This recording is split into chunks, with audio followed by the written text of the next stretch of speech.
안녕하세요. 오늘도 사연살롱을 찾아주셔서 감사합니다. 저는 50대 중반의 두 아이 엄마예요.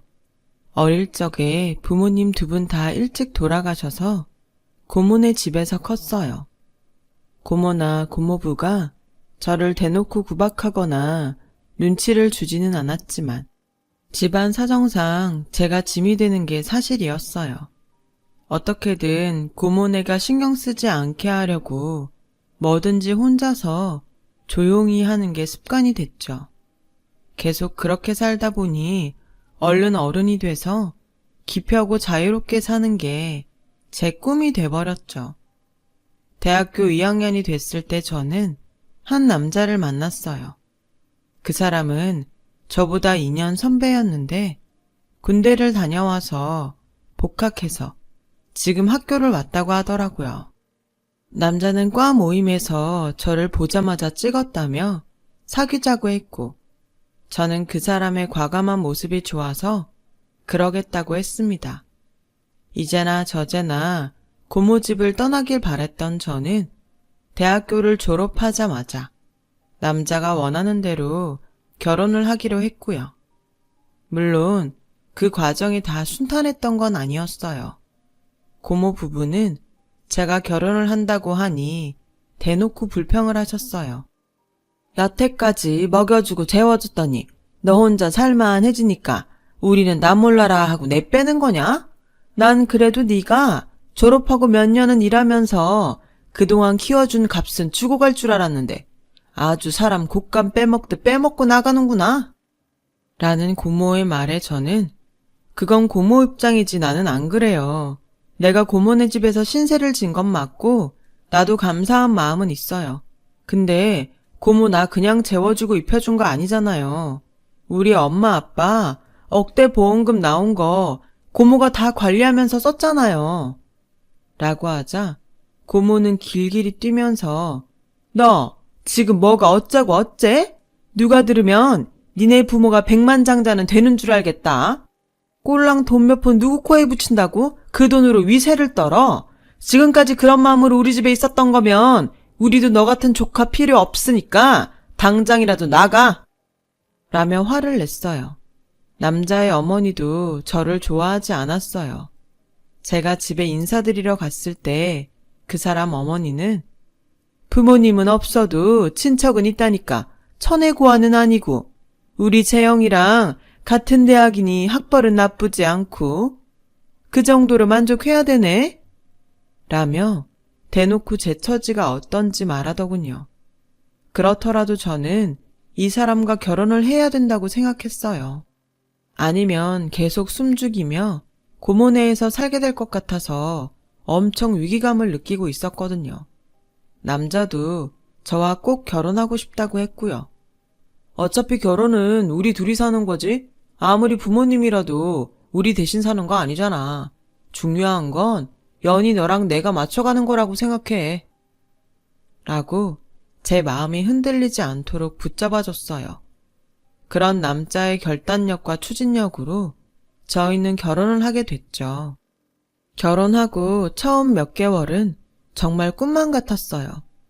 남편은 친구와 무역회사를 차려서 잘하고 있었고, 저는 누구의 간섭도 받지 않는 저만의 공간에서 하고 싶은 걸 마음대로 했어요. 물론 남편이 자기가 인테리어 해놓은 걸 손대지 못하게 했지만 그럴 수 있는 거라고 생각했어요. 하고 싶은 거라고 해봤자 별다른 것도 아니었어요. 아침에 일어나서 마음 편하게 커피도 마시고 거실에서 TV도 자유롭게 보는 그 정도였죠. 그것만 해도 저는 정말 날아갈 것만 같았어요. 그만큼 고모네 집에서 눈치를 보며 살았던 것 같아요.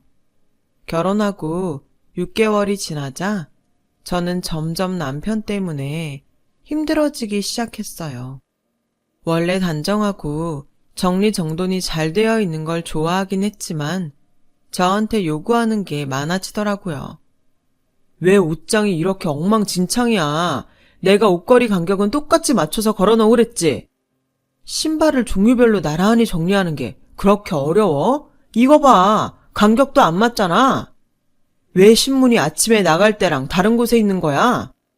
바닥 청소 오늘 몇 번 했어? 아침, 점심, 저녁 3번 했으면 이렇게 더럽지 않을 텐데.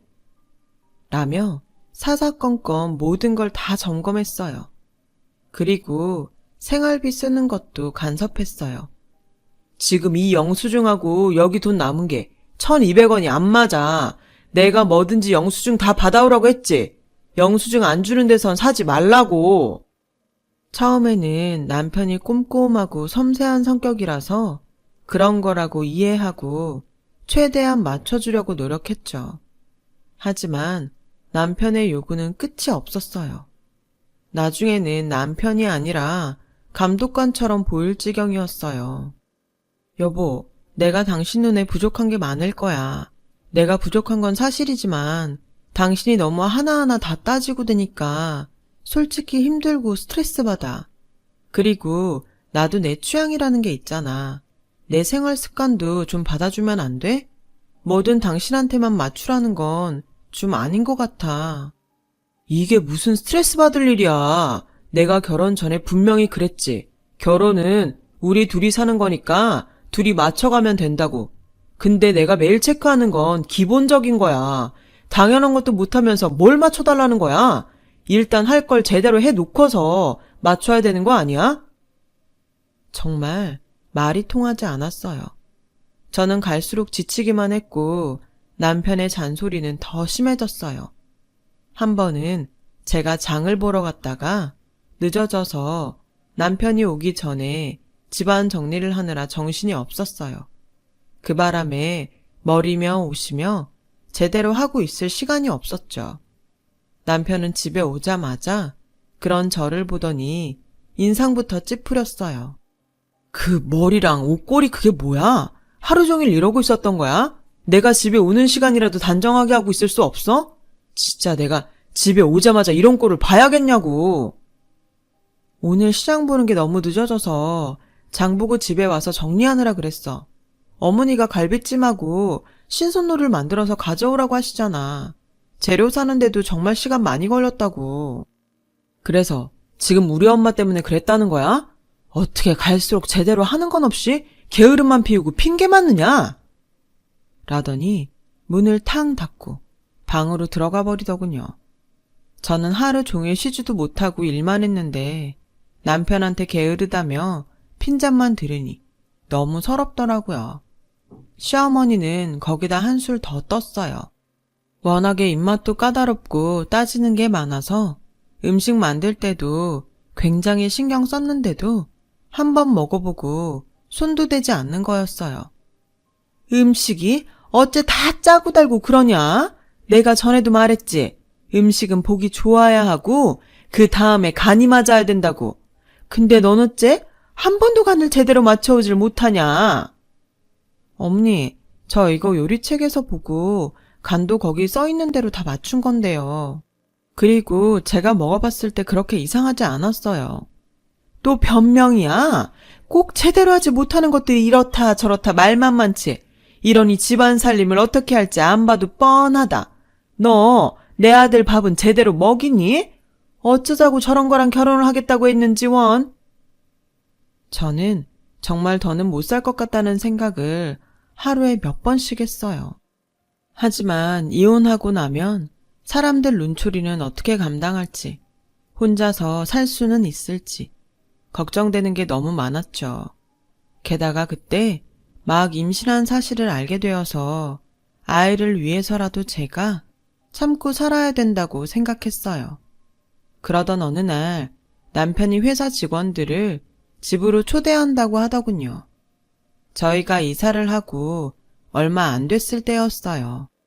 집들이 겸 당신 소개시키는 자리야. 그러니까 제발 잘 좀 해. 나 창피하게 만들지 좀 하지 말라고. 지금처럼 이렇게 앞치마에 밥을 묻히고 있지 말고. 라며 인상을 박박 쓰고 출근을 하더군요. 저는 그날부터 집들일 날 뭘 해야 할지 고민했죠. 음식 리스트를 써서 남편한텐 검사도 맡고 그릇 같은 식기는 뭘로 하면 좋을지도 골랐고요. 하지만 일도 너무 많았고 혼자 하기에는 벅찰 것 같았어요. 여보, 이 음식을 나 혼자서는 다 못할 것 같은데 몇 가지는 백화점에서 사오면 안 될까? 그릇도 당신이 하자고 한 건 사람들 수에 맞추려면 모자라기도 하고 그냥 다른 그릇들도 같이 놓고 쓰자. 정 힘들면 우리 엄마 불러서 같이 만들어. 내 손님 치르는 음식을 사오는 건 절대 용납 못해. 그리고 그릇도 그래. 내가 항상 품격 있는 걸로 사라고 했지. 맨날 자기가 원하는 거 사야 부엌 일도 더 하기 편하다고 하더니 이게 뭐야? 결국은 이런 중요한 데 쓰지도 못하잖아. 됐으니까 내 카드로 그릇 다시 사. 난 좀 이해가 안 돼. 그냥 회사 직원 몇 명 부르는 거잖아. 근데 이렇게 그릇까지 다시 사고 어머니까지 불러서 일을 벌려야 되는 거야?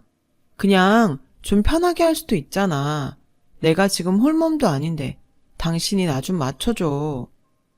그러자 남편은 불같이 화를 내면서 우리 회사 직원들이니까 더 잘해야지. 뭐? 일을 벌려? 그럼 당신이 혼자서 잘하면 되잖아. 그리고 남이 안 가진 애 가졌어? 당신은 뭐 하나 일 생기면 그걸로 되게 위세 부리려고 하더라. 잔말 말고 내가 시키는 대로 해. 당신은 조금 힘들다고 안 하려고 하는 그런 버릇 고쳐야 돼. 안 그러면 평생 밥이나 축내는 돼지처럼 살다 죽을걸? 뭐? 지금 뭐라고 했어? 밥이나 축내는 돼지? 내가 틀린 말 했어? 밥벌레라는 말이 턱 밑까지 나오는 걸 겨우 참고 그나마 좋게 말해준 거니까 그런 줄 알아. 저의 인내심은 한계에 다다르고 있었어요. 한때 지도력 있고 추진력 있다고 생각했던 남편의 성격은 독재적이고 이기적인 거였어요.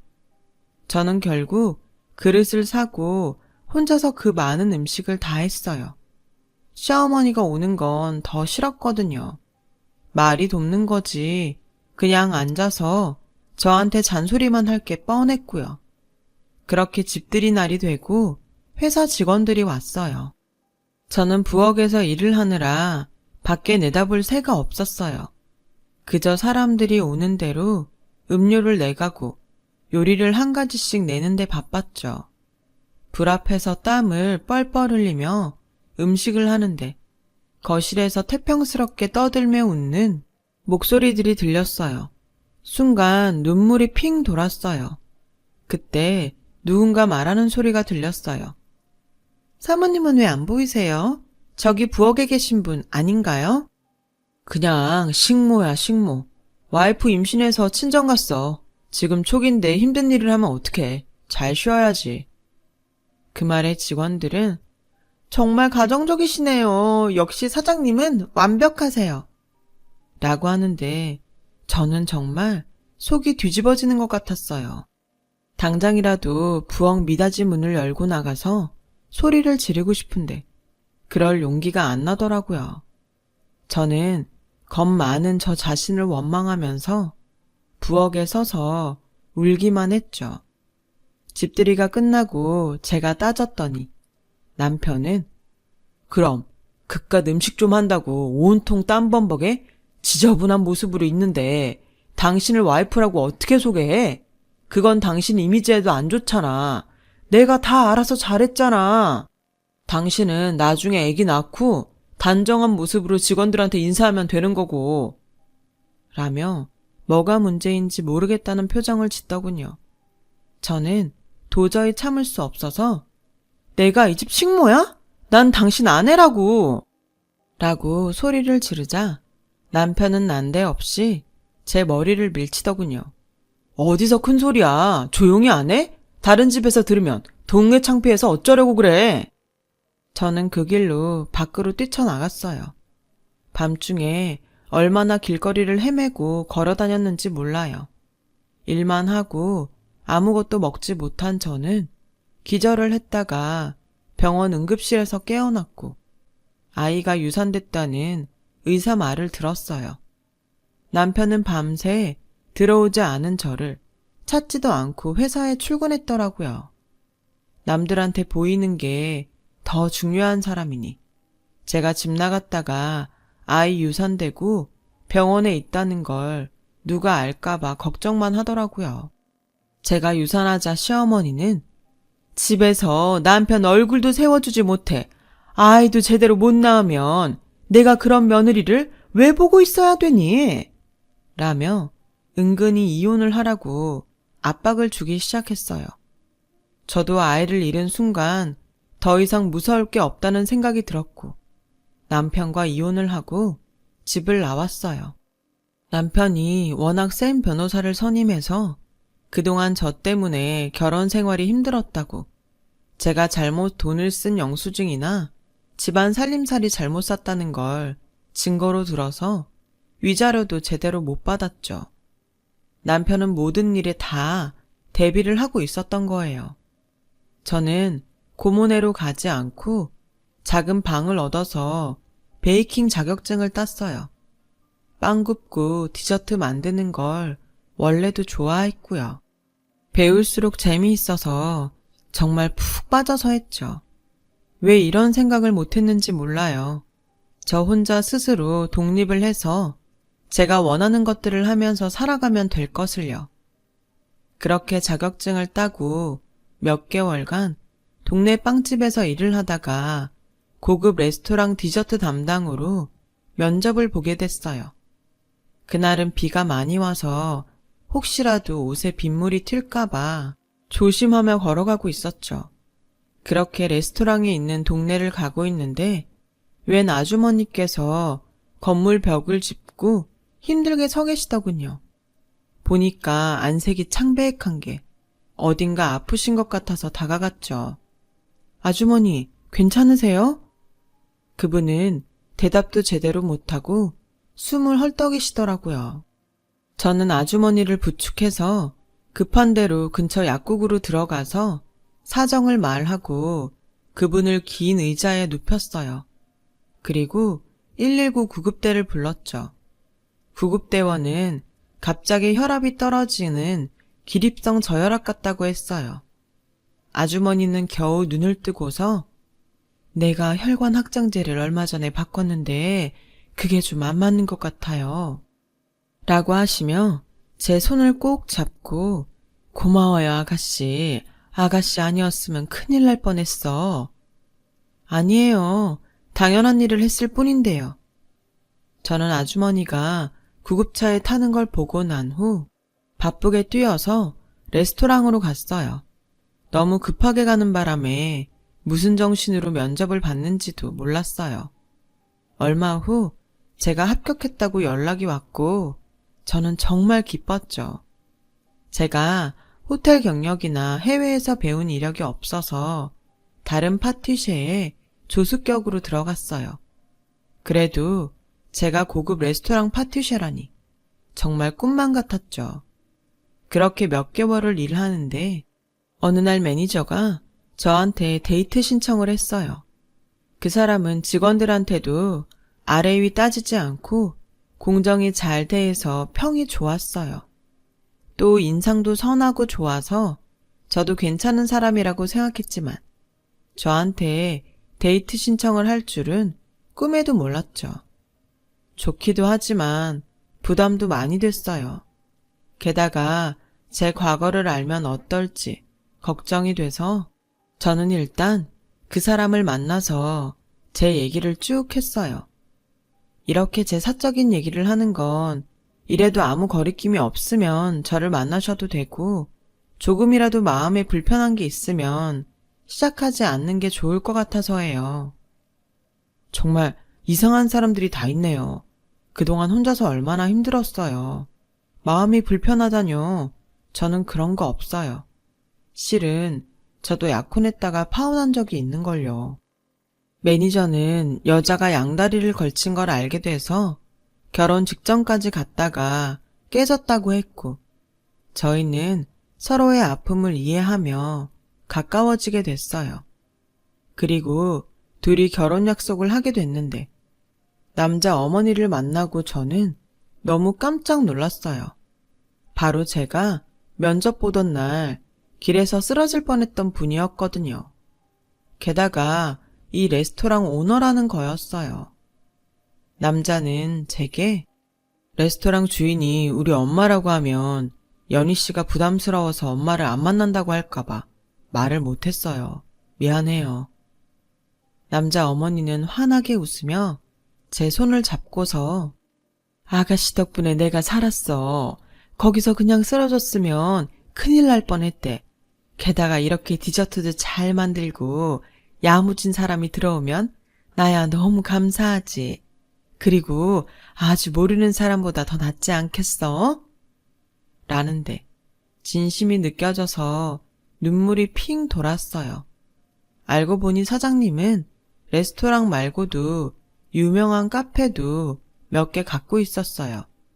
그리고 벤처기업 같은 데에 투자도 많이 하는 큰손이었더라고요. 저는 남편과 사장님의 배려로 주변 지인들만 초대해서 결혼식을 올리게 됐어요. 또 유명한 파티쉐 밑에서 디저트 수업도 받게 됐죠. 남편은 앞으로 우리 레스토랑을 위해서도 제가 더 많이 배웠으면 좋겠다고 했어요. 지금 당신 실력이 뒤떨어져서가 아니라 당신이라면 더 뛰어난 파티쉐가 될 수 있으니까 괜찮은 스승 밑에서 배우라는 거야. 나도 그런 뜻인 거 알아. 나야 이렇게 좋은 기회를 주는 것만도 너무 감사하지.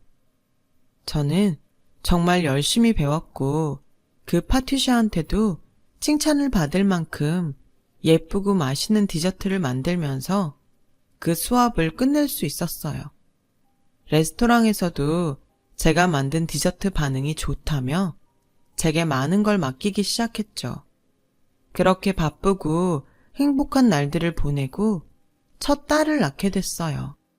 아기가 100일이 지나고 얼마 안 돼서 아이를 처음 데리고 레스토랑에 갔어요. 남편 사무실로 가려는데 어머니 사무실 안에 누가 앉아있는 게 보이더라고요. 무심히 쳐다봤는데 전 남편이었어요. 저는 너무 놀라서 얼른 그 자리를 피했죠.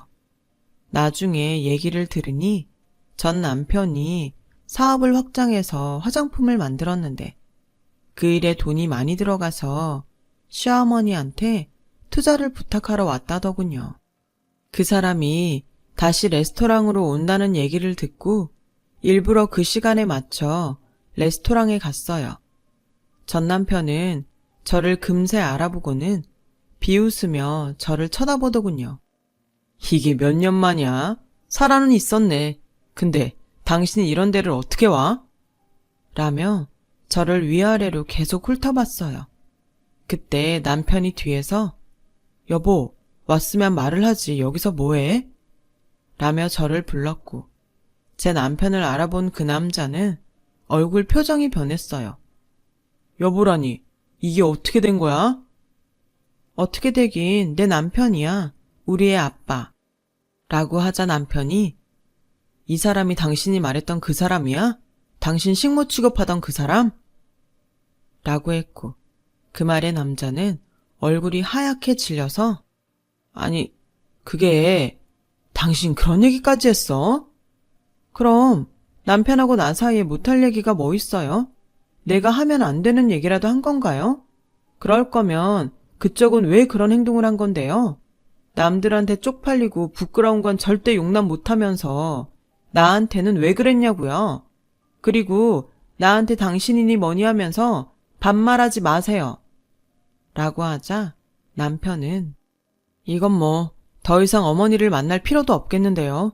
그만 돌아가 주시죠. 그건 제가 사장님이랑 할 얘기지 자제분이 끼어들 사항은 아닌 것 같은데요. 자기 며느리를 이렇게 무시하고 이런 데를 어떻게 왔냐고 하는 사람한테 우리 어머니가 투자할 리가 있겠어요?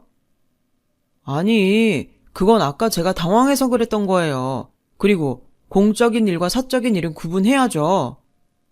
라는데 전 남편은 굉장히 절박해 보였어요. 그건 우리 어머니가 결정할 일이니까 일단 오늘은 돌아가세요. 라고 하자 전 남편은 얼굴이 하얗게 질려서 아무 말도 못하고 돌아갔어요. 그리고 다음날 레스토랑에 가는 저를 찾아왔더군요. 당신이 뭐라고 말했는지 모르겠지만 사업하는 사람들끼리 얘기해. 당신 사적 감정 집어넣지 마. 그쪽이야말로 나한테 이러지 말고 할 말 있으면 우리 어머니한테 하세요. 왜 아침부터 반말이나 찍찍하면서 남의 기분 잡치게 이러는지 모르겠네. 라고 하자 그 사람은 저를 붙잡고서 나 이 투자 꼭 받아야 돼. 그러니까 다른 말 하지 말라고. 라길래 저는 팔을 뿌리치며 이거 놔. 지금 나한테 이래라 저래라 명령하는 거예요? 내가 아직도 그쪽 와이프로 살던 사람으로 보여요? 라는데 직원이 나와서 저한테 디저트 박스를 주니까 그 사람은 그제야 뒤로 물러났어요. 저는 디저트 박스를 가지고 시어머니가 지인들을 만나서 브런치를 하고 있는 호텔로 갔어요. 시어머니가 제가 만든 디저트를 사람들한테 선물하고 싶다고 하셨거든요. 그런데 전 남편은 기어이 거기까지 쫓아오더군요. 브런치 카페로 들어가려는 저를 막고서 당신 시어머니한테 딴소리 한 거 없지? 나 꼭 만나서 투자 받아야 된단 말이야. 라며 제 손목을 붙잡길래 이거 놔요! 라며 소리 질렀죠. 그러자 시어머니가 나오셨어요. 시어머니는 그 남자를 보고는 무슨 일인지 알아차리시고 그쪽이 내 며느리를 그렇게 괴롭혔다면서요. 나는 사람 위에 사람 있는 그런 작자들한테는 절대 투자 안 합니다. 라고 딱 잘라 말하시더라고요. 그 남자는 마음이 급했는지 시어머니를 붙잡고 사장님, 약속은 지켜주셔야죠. 부탁드립니다. 네? 내가 한번 보자고 약속은 했고 나머지는 검토해보겠다고 했잖아요. 한번 본 건 약속 지켰고 검토해보고 투자를 안 하겠다는 건데 무슨 약속을 더 지키라고 그래요?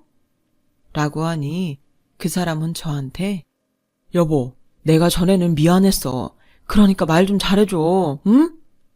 라며 매달리자 시어머니가 여기 손님들이 이런 불편을 겪는데 가만히 있어요? 이 사람 좀 정리해주세요. 라고 하자 호텔 직원들이 와서 전 남편에게 여기서 이러지 말라고 나가달라고 하더라고요. 그 남자는 어쩔 수 없이 끌려가다시피 자리를 떴어요.